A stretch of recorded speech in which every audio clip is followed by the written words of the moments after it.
नमस्कार बच्चों, ई हिंदी शाला में एक बार फिर से आप सभी का स्वागत है। आशा है कि आप सभी स्वस्थ होंगे। आइए आज की कक्षा की शुरुआत करें। आज हम जानेंगे सूचना लेखन के बारे में, यानी नोटिस राइटिंग। नोटिस राइटिंग करते समय हमें किन बातों का ध्यान रखना चाहिए, उसका प्रारूप क्या है और कुछ उदाहरण भी इस वीडियो में दिए गए हैं। यदि आप पूरे 5 अंक प्राप्त करना चाहते हैं तो वीडियो को अंत तक अवश्य देखिएगा और वीडियो पसंद आए तो लाइक, शेयर और सब्सक्राइब करना मत भूलिएगा। तो आइए शुरुआत करें। आपने अपने विद्यालय में इस प्रकार के सूचना पट्ट या फिर नोटिस बोर्ड्स जरूर देखे होंगे और यदि आपको कार्यालय जाने का अवसर मिला होगा तो आपको वहां भी इस प्रकार के जो नोटिस बोर्ड हैं वो देखने के लिए अवश्य मिले होंगे। इस प्रकार के जो नोटिस बोर्ड्स हैं या सूचना पट्ट हैं वो सूचनाएं, सार्वजनिक जो सूचना होती हैं उन्हें लगाने के लिए प्रयोग किए जाते हैं। और आपने देखा होगा कि अक्सर आपके जो समाचार पत्र हैं उनमें भी कुछ सूचना पत्र साथ में रखे हुए होते हैं। तो आइए जानें सूचना है क्या। सूचना का अर्थ है सूचित करना, यानी कि किसी को जानकारी प्रदान करना। यदि अन्य शब्दों में कहें तो किसी विशेष जानकारी को या किसी विशेष सूचना को सार्वजनिक जब कर दिया जाता है तो उसे हम सूचना लेखन कहते हैं। या कहें तो सूचना बहुत ही कम शब्दों में औपचारिक शैली में लिखी गई संक्षिप्त जानकारी होती है। कैसे लिखी जाती है सूचना, कितने प्रकार की होती है, आइए जानें। सूचना के प्रकार। सूचना 2 प्रकार की है, सुखद सूचना और दुखद सूचना। सुखद सूचना में ऐसी सूचनाएं आती हैं जो समारोह के आयोजन से संबंधित हों, खेल से संबंधित हों, प्रतियोगिताएं आदि से संबंधित होती हैं। और दुखद सूचना में किसी की मृत्यु से संबंधित हो, शोक सभा के आयोजन से संबंधित हो या फिर क्रियाकर्म आदि से संबंधित सूचनाएं दुखद सूचनाओं में आती हैं। आइए जानें सूचना लेखन के समय किन बातों का ध्यान रखना आवश्यक है। सूचना लेखन में ध्यान देने योग्य जो बातें हैं, जो आप यदि ध्यान रखेंगे तो पूरे 5 अंक आप आसानी से प्राप्त कर सकते हैं। पहली बात है कि सूचना को हमेशा सरल शब्दों में लिखें, क्योंकि आम जनता तक पहुंचनी होती है, सभी को पढ़नी होती है, तो बिल्कुल सरल शब्दों में लिखनी चाहिए। सूचना 3 या 4 पंक्तियों में समेट लेनी चाहिए, यानी अधिकतम 25 से 30 शब्दों का प्रयोग करें। सूचना आसानी से समझ में आने वाली होनी चाहिए। सूचना की भाषा सभ्य और शिष्ट होनी चाहिए। प्रश्न पत्र में दी गई शब्द सीमा के भीतर ही आप अपनी सूचना को पूरा करें। इस बात का ध्यान रहे कि स्थान और पता हमें सही लिखना है, क्योंकि जो भी उस स्थान पर पहुंचना चाहता होगा या उस पते पर पहुंचना चाहता होगा, यदि पता हम सही नहीं देंगे सूचना में तो वो गलत पते पर पहुंच जाएगा।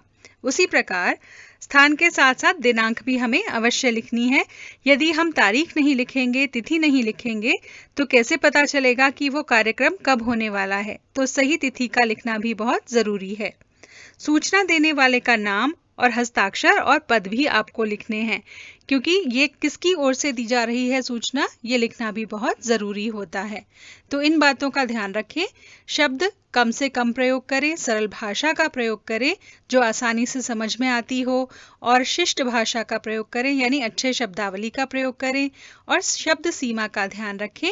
सही पता, तिथि और किसकी ओर से वो सूचना जारी की जा रही है वो भी लिखें, और साथ में जिसने सूचना जारी की है उसका नाम और उसके हस्ताक्षर या पद भी अवश्य आपको लिखने चाहिए।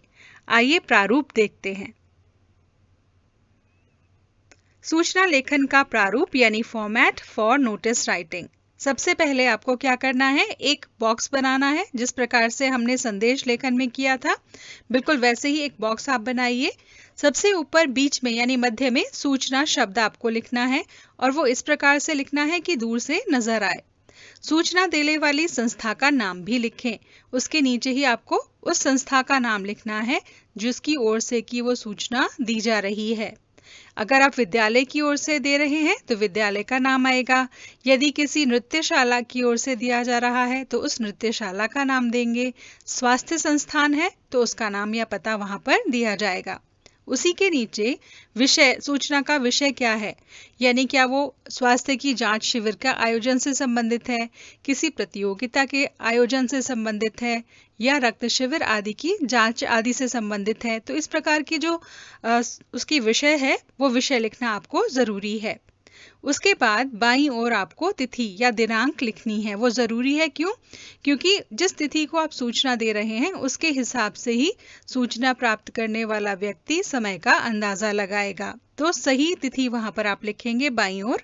उसके बाद आती है सूचना की विषय वस्तु, यानी कि जो आपको मेन कंटेंट अपना लिखना है, 2 या 3 पंक्तियों में उसे समेटना है। आपको सरल भाषा में बिल्कुल साफ और स्पष्ट शब्दों में आपको लिखना है।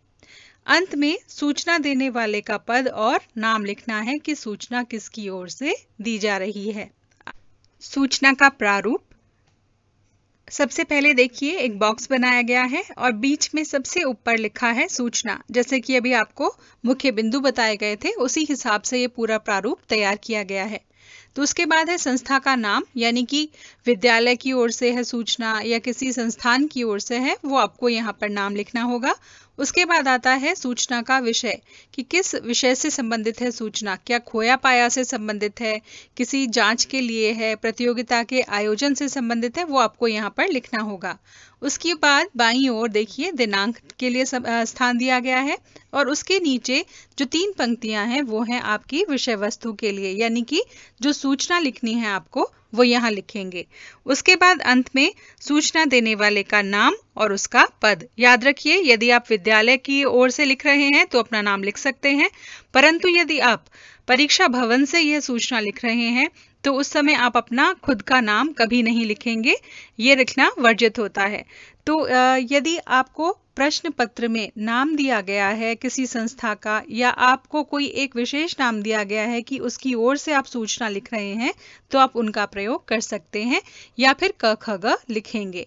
तो इस बात का ध्यान रखना बहुत आवश्यक है, कभी भूलना नहीं है इस बात को। आइए कुछ अन्य जानकारी प्राप्त करते हैं।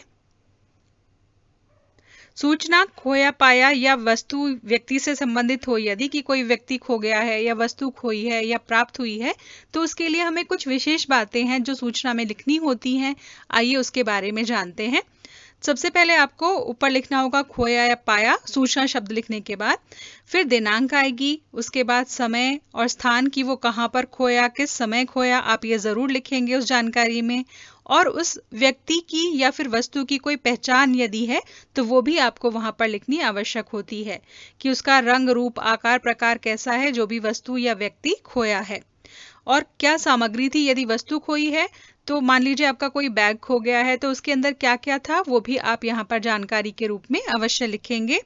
और यदि वस्तु या व्यक्ति मिल जाता है तो किससे संपर्क किया जाए, कब और कहाँ मिल सकते हैं, वो भी जानकारी आपको सूचना में देनी होगी। तो खोया पाया के संबंध में ये जानकारियां देना जरूरी होता है, इस बात का ध्यान रखिए। औपचारिक या अनौपचारिक मीटिंग या फिर कोई बैठक है, उसके लिए भी कुछ आवश्यक जानकारी देना आवश्यक है जो कि सूचना में लिखनी जरूरी होती है। आइए वो देखें क्या है। दिनांक तो लिखना ही है कि किस दिनांक को आयोजन हो रहा है उस मीटिंग का या बैठक का, साथ ही में समय और स्थान कि कहाँ पर होगी, कितने बजे आयोजित की जाएगी और उसका एजेंडा क्या है, यानी मीटिंग क्यों आयोजित की जा रही है, उसका उद्देश्य क्या है। साथ साथ में किस किस को उस मीटिंग में आना आवश्यक है वो भी लिखेंगे आप। और कुछ सामान्य निर्देश हैं या विशेष निर्देश यदि आप देना चाहते हैं आने वाले लोगों को तो वो भी आप वहां पर लिखेंगे। और संपर्क किसे करना है उस मीटिंग के लिए या बैठक के लिए वो अंत में आप लिखेंगे, उसका नाम और उसका पता। तो ध्यान रखें इस बात का कि इस प्रकार की जो जानकारी है वो सूचना में लिखनी आवश्यक है। यदि वो सूचना किसी औपचारिक या अनौपचारिक बैठक के लिए है तो इन बातों का ध्यान रखें। तो यदि आपने ध्यान दिया हो तो यहाँ पर जो प्रारूप है उसकी सभी नियमों का पालन किया गया है। सबसे पहले बॉक्स बनाया गया है, फिर मध्य में सूचना लिखा गया है, सूचना किसकी ओर से जारी की जा रही है उस संस्था का नाम है, फिर दिनांक है, उसके बाद सूचना का मुख्य जो उसकी वो विषय वस्तु है वो लिखी गई है और अंत में सूचना देने वाले का या जारी करने वाले का नाम और उसका पद लिखा गया है। आइए एक अन्य उदाहरण देखते हैं। बैग की गुमशुदगी की सूचना। मान लीजिए आपका कोई बैग है जो खो गया है तो उसके लिए आप किस प्रकार से सूचना लिखेंगे। फिर वही है कि आपको एक बॉक्स बनाना है। सबसे पहले मध्य में लिखेंगे सूचना, कहाँ से जारी की जा रही है सूचना? विकास मार्ग दिल्ली, बैग की गुमशुदगी यानी कि खोया पाया, आप यहाँ पर ये भी लिख सकते हैं। उसके बाद दिनांक लिखेंगे 20 अक्टूबर सन 2000, जो भी सन लिखना चाहें।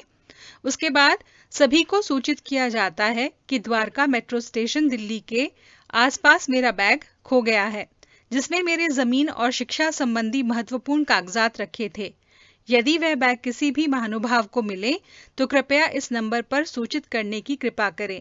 मैं आजीवन आभारी रहूंगा। फोन नंबर दिया गया है नीचे और नाम लिखा हुआ है कि किसे संपर्क करना है, किसके पास वो बैग पहुंचाना है। एक और उदाहरण देखते हैं। वार्षिकोत्सव से संबंधित तैयारी के लिए विद्यार्थी परिषद की बैठक हेतु सूचना, यानी कि विद्यालय में एक वार्षिकोत्सव एनुअल फंक्शन का आयोजन किया जा रहा है, उसके लिए बैठक का आयोजन किया जाना है। तो किस प्रकार से विद्यार्थियों तक ये सूचना पहुंचाई जाएगी, आइए देखें। सबसे पहले एक बॉक्स बनाया गया है, मध्य में लिखा है सूचना, उसके बाद वो पता जिसकी ओर से या फिर वो संस्था का नाम जिसकी ओर से की ये सूचना दी जा रही है, क्या है? विद्यार्थी परिषद सर्वोदय विद्यालय दिल्ली। और बाईं ओर क्या लिखा है? दिनांक यानी कि तिथि, किस तिथि को ये सूचना जारी की जा रही है। किसे सूचित किया जा रहा है? सभी विद्यार्थियों को। तो यहाँ पर लिखा है सभी विद्यार्थियों को सूचित किया जाता है कि आगामी 10 दिसंबर सन 2000, मान लीजिए 21 है, 22 है, 20 है, उसको वार्षिकोत्सव का आयोजन किया जा रहा है। इसी से संबंधित व्यवस्था को लेकर कुछ आवश्यक मुद्दों पर चर्चा करने के लिए छात्र परिषद की बैठक दिनांक 18 सितंबर सन 2020 को सभागार में प्रातः 9 बजे होनी निश्चित हुई है। छात्र परिषद के सभी सदस्यों की उपस्थिति अनिवार्य है। देखिए यहाँ पर एक विशेष निर्देश दिया गया है अलग से कि सभी जो परिषद के सदस्य हैं उन्हें आना जरूरी है, वो जरूर आए वहां पर। और नीचे लिखा हुआ है मानस भारद्वाज, सचिव विद्यार्थी परिषद। मान लीजिए कि यहाँ पर कोई आपको नाम नहीं दिया गया है प्रश्न पत्र में कि आप मानस हैं और इसकी ओर से आप ये सूचना जारी करें, तो आपको क्या करना है? नाम की जगह पर आप लिखेंगे क ख ग। इस बात का हमेशा ध्यान रखें। वीडियो के अंत में कुछ अभ्यास के लिए प्रश्न दिए गए हैं। आशा है कि आपको सूचना किस प्रकार लिखनी है, उसका प्रारूप क्या है, किन बातों का ध्यान रखना है, ये सब कुछ अच्छी तरह से समझ में आ गया होगा। ये दिए गए कुछ विषय हैं, इन विषयों पर आप अभ्यास करें, क्योंकि किसी भी कोई भी नई कला सीखनी है आपको तो उसके लिए अभ्यास निरंतर करते रहना जरूरी है।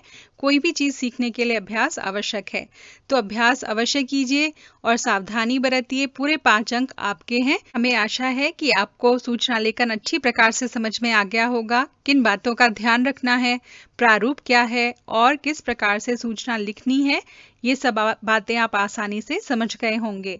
तो आशा है कि आपको हमारा वीडियो अवश्य पसंद आया होगा।